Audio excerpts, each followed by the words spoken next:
হ্যাঁ, আরেকটা ভিডিওতে আসলাম। জেব্রা খাবার খায় কিভাবে, দেখেন কত সুন্দর মিলেমিশে। অথচ প্রাণী হইলেও এদের মধ্যে কত সহমর্মিতা আমরা দেখতে পাচ্ছি। একটা জায়গা থেকে তিনটা জেব্রা একসাথে খাবার খাচ্ছে, মাশাআল্লাহ। এটা আমাদেরকে অনেক কিছু শিক্ষা দেয়।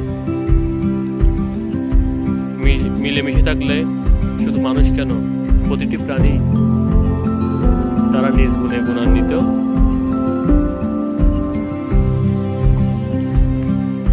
আজকের সফরটা আমাদের সফল মনে করি। এই জেব্রা যদি একসাথে মিলেমিশে থাকতে পারে, আমরা কেন পারবো না, সেটা আমাদের এখন ভাববার বিষয়।